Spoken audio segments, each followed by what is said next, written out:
Lord Jesus, I'm home now, y'all. Okay, so I want to introduce Tobias came in, and he's going to introduce the rest of his crew. Amen? Amen. Let's say a hand clap as they come. Amen. I'm the oldest. Okay. All right. My name is Tobias. I'm from the Noematic Elevation Group. We have Al Scott here. Amen. And we have my son, Tobias Scott Jr. Yeah. We have Al's son, Elijah Scott. Yeah. So we're all it's a family affair. Yeah. Happy to be down here and talk to you guys. I spent many hours running around in here and around the block. Yes. Grew up here. Yeah. So it's good to come back and be able to give something of value to people. Yes. Okay. So we're real big, as Mia was talking about, we're focused on financial education and getting the word out to people about personal credit, business funding, and trust. We call it the Trinity process because these three things go together. A lot of us were not taught anything about finances in government class, economics, any of that. We've had to self-educate ourselves, and me and my brother, Al, actually purchased our first home at 19. Well, I was 19. So that was kind of our introduction into finances.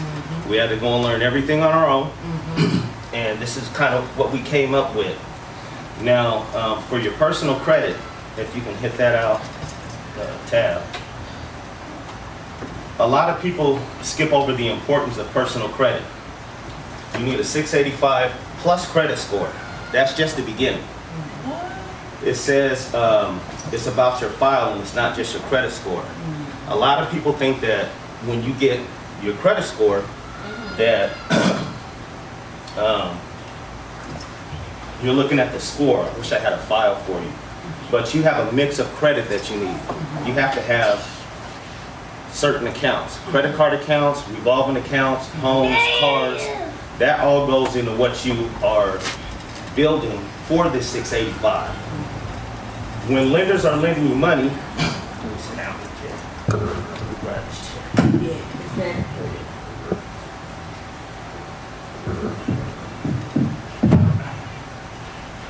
Help me out a little bit.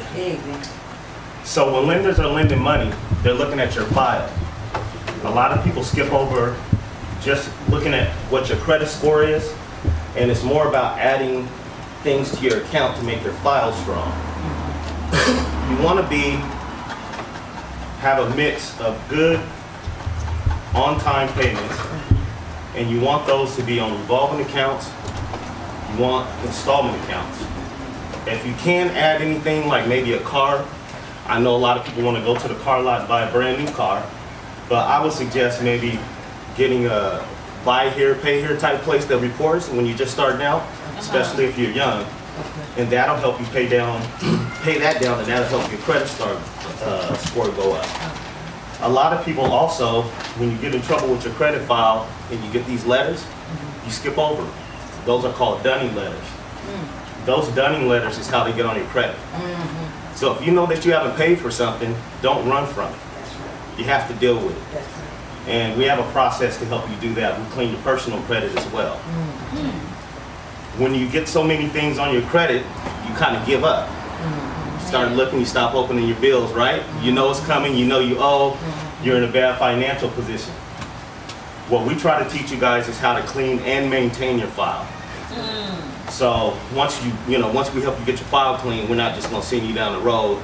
We're going to help you build up. And we want to start a community. A community of people with good credit, and we'll get to that here momentarily. Another thing you can do that can help each other out, especially if you've got kids, is you can add your kids on as an authorized user to your credit card. A lot of people don't know that. I got a 19-year-old back there, and I'm going to be adding him on. And that'll help raise your credit score if you have no credit file or anything like that at all. So you can build while you clean. So while we clean your credit, we also help you build your credit. It goes together, hand in hand. Small claims court is something that we set you up that you can do. You don't have to do it, but a lot of people don't know you can make money while you clean your credit. I haven't seen the third-party debt collector have all the stuff that they're supposed to have when you take them to court. The two things that we use to do that is called the FCRA, the Fair Credit Reporting Act, and the FDCPA, the Fair Debt Collections Practices Act. There's several other consumer laws that you can use, but these are the main two that we focus on. We can also stop people from calling you if you're having a problem with bill collectors calling or debt collectors calling. We can stop that immediately. What we would like for people to understand about the importance of good personal credit, I know you guys are on social media and you see them say you can get $100,000 tomorrow. That's not how it works. You have to build up for that. And the first thing that you have to do is have this part straight. You can't go anywhere without having this straight. You're not going to be able to get your business funded. You're not going to be able to move in this society, especially what's coming up now. Can you hit the... So, we are in a recession. They say that we're not in a recession right now. If you guys are watching the news, they're stringing you along. That's right. We've been in a recession for, I'd say, maybe the last year and a half. I mean, you guys can see it with the egg prices, food prices, the gas is out of control, the rents are up. This is what it looks like. This is the same cycle that happened in 2008. Really, the crash started in 2006. Then in 2008, that's when they start saying we had a problem. We're gearing up for that same thing right now because of the amount of money that they gave away. They printed up a lot of money and it's created inflation. So I don't know if you guys know who Jerome Powell is. If you don't know who he is, write that name down. He is the chair of the Federal Reserve. He's the one who makes everything go or not go. And right now he's saying it's a no-go. So they have what they were doing called quantitative easing. So they were pumping money into the economy this whole time, holding it up. We've been in a false economy for years. So now what they're doing is called quantitative tightening. So in order to hold the housing market up, and why the housing market boomed the last 10 or 15 years, is they were printing up money and buying all the notes. And that's never been done in our economy's history. The Federal Reserve has never bought notes.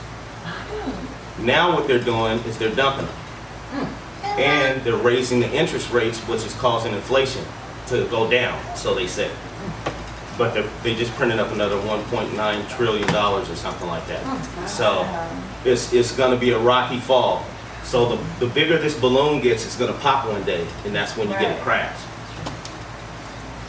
I think it's going to happen after the election. That's what I think they're holding it up for that. But that's just my opinion.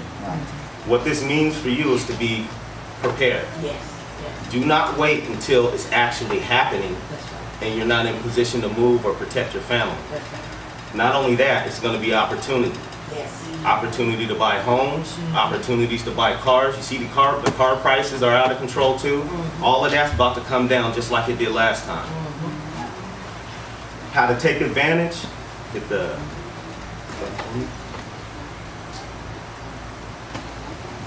Is business credit and funding. Once you get your personal credit set up, and you don't have to have, everybody has something that they do that they're good at. If you don't have anything, towards the end I'll tell you kind of some things that we have that we suggest that are easy to get into, easy to manage. You have to set your business up correctly. When you file your business, it has to be done professionally. It needs to be done at the Secretary of State. We show you how to get your net 30s, which the net 30 is your payments due in 30 days. They got net 10, net 15, net 7. When you see that, that just means the payment's due. Like the old American Express charge card, it used to be due at the end of the month. No, you can't carry it over, it doesn't carry a balance. We move you from there to revolving accounts. Store accounts, Office Depot has some, Best Buy, several other places that have business accounts. Those are store vendor cards as well. How we target these banks when we're setting them up, we start up here with your file. So your rewards cards, you ever go to the gas station and see that they say, hey, are you interested in signing up for rewards? Normally you want to skip past that because you're going to get a whole bunch of calls from different people advertising. When you're setting up your business, you want that. You want to sign up for as much of that as possible. And if you look down on the very bottom of any of these pamphlets, they'll tell you who the bank is that's underwriting that card. So just because it's a shell card, Citi might be underwriting it. So we'll use Citi as an example. So if I want a Citi card, I'm gonna go get a rewards card at Office Depot. I know for a fact they're Citi. I'm gonna go to the Shell and and sign up for the rewards. I just want to get in there and get my data in their back system, so that when I'm done setting up my file and I got a credit score, it's gonna allow me to attack later on getting a credit card from Citi. So it's all strategic in how we do it. We also make sure that you're set up for government contracts. A lot of people skip over this. The more data that you have in the system, the banks pull from this too. They want to see redundancy. They want to see you have licenses, you have something that you can lose. Then we teach you how to get a DUNS number. This is an entry-level number for a data collection company, and it's called Dun & Bradstreet, if you want to write that down. You need that number in order to get a government contract. We take you through and we get you set up so that you're able to put in for government contracts, and we have a whole separate program for that. And once you get this DUNS number and you get your government contract set up and you have these things done, you'll get a score on DUNS. They say you want an 80 Paydex. They call it a Paydex score. It's like a credit score, but it's a credit score for your business. You also have Experian business, Equifax business, and TransUnion business. You want to find cards, which will show you the accounts of who they report to. You want to get at least 10 to 15 vendor trade lines reported. So it's kind of a little different than regular credit, where they report a trade line every time you buy something. So as long as it's over $50, you'll get a trade line experience. What I usually tell people with the net 30s is to go buy something that you're already using. You're just buying it in bulk. You're paying a little bit more, but you're creating a file for yourself, right? So when you purchase things like I buy our toilet paper from Uline, I buy pens, paper from Staples, Office Depot. That all shows up on your credit report. It doesn't show up on your credit report on your personal side, but when you do it for your business, it does. And a lot of people don't know that. And also, if you are shopping somewhere or you have a store, they also have business accounts at stores. Just go ask their business department or whoever the manager is, do they have a business account, and ask them if they report. You'll be surprised to find out that a lot of these vendors are signed up to report credit. Look that for me. Keeping your records together. And this is a big one that me and Al talk to a lot of people about. The importance of your bookkeeping. If you cannot do your bookkeeping yourself, please hire somebody. It is worth the money, and guess what? It's a write-off for your business. So it's essentially free. You get all this money back that you're spending on your business as a tax write-off. And we'll talk a little bit about that structure of that with the tax strategy. The reason that we call it the Trinity process is because we're set up to consume. We're not set up like wealthy people are. They don't use their social security number for anything except getting assets and personally guaranteeing their business. They're set up totally different. And you want all of this in a trust. That's going to be the kicker when we get to that. But you need to learn these tax strategies so you can save money. A lot of people have people working for them and they don't have them as a W-2 employee, and they're paying them under the table. You're actually losing money. The government gives you rewards for what they want you to do. All they care about is their tax money, right? So they just want to know who's working and making sure that their books are balanced, because that's their job, to manage the debt in the economy. You need to do the same thing with your business. You get a write-off for every employee that you have. And a lot of people are losing or paying more in taxes with their business because they're not set up correctly. The next thing is you want to get a CPA. The reason you want a CPA is because they're licensed. When that CPA stamps that book, your bookwork, that's what the bank wants to see when you go in and you start talking about getting large sums of money. If you don't have this set up, you're probably not going to be successful in getting any kind of funding. Have you ever noticed that a lot of businesses have trouble getting funding, and then some can walk in the bank and it seems like they can get millions every time? Yeah. That's the difference right there. Their bookkeeping and their CPA. We have some loopholes to help speed things up. And one of those loopholes is actually buying debt. A lot of people don't know that. You can buy debt. So say you start a company today and you want to add some value to that company. You can purchase debt for pennies on the dollar. How you list that in your books is whether it's a receivable or it's debt. The difference between that allows you to add value to your company. So if I pay $13,000 for $300,000 worth of debt, now if that's a receivable, then I can take a $300,000 loss. If I bought debt, I just bought $13,000 worth of debt. Can you give them the definition of the difference between receivable and debt? A receivable is when you have accounts payable due to you. Debt is when you owe somebody. But how you list that on your books, and Al can talk a little bit about this too. He's our tax strategy specialist. How you list this on your books is the difference between getting your company valuation done, and we're going to talk about that. A valuation is nothing but an appraisal. Like you get a house appraisal, a valuation is done on your company, and you're supposed to be really doing that every 3 to 4 months.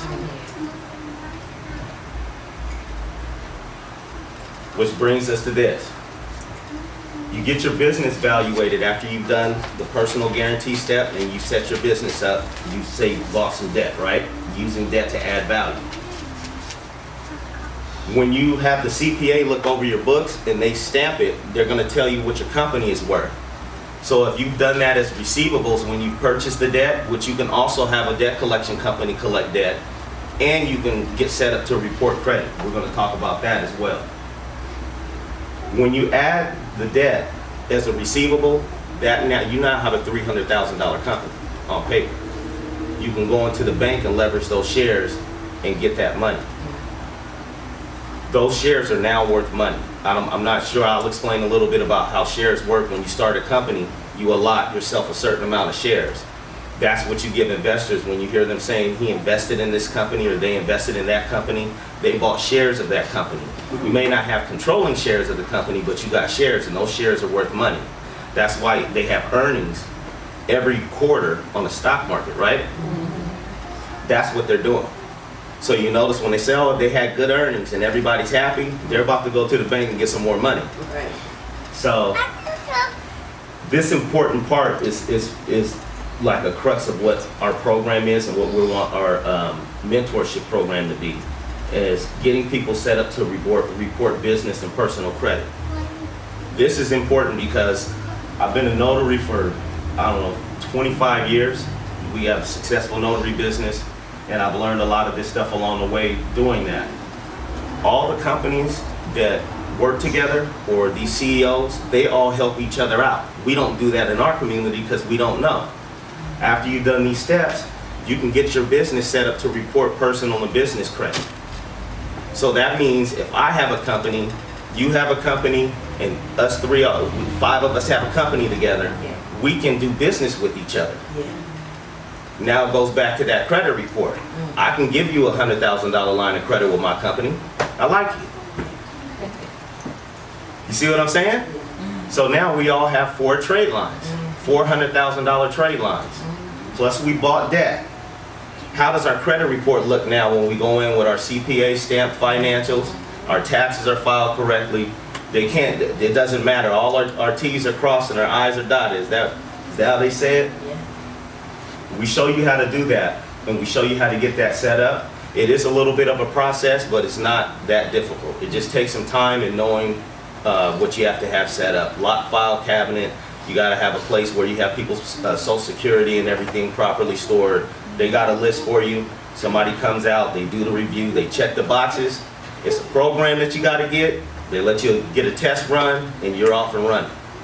So you can actually get together with a group of people and help each other out. You see what I'm saying? And that's how they get off the ground so fast, and it takes us years to find out, plus we're trained not to work with each other. Right. And you can do this with any business. This is something that's not special. Once you learn this process, you can repeat. They also got what they call a Cusip number, and I'm gonna show you guys what putting together a private offering is. You ever hear them say they're taking a company public? Yeah. Okay. Well, you can set up your company to be invested in by getting a Cusip number and putting together an offering of whatever it is that you're doing. And it's basically writing up a business plan. They call it a prospectus or offering. It's like a detailed business plan.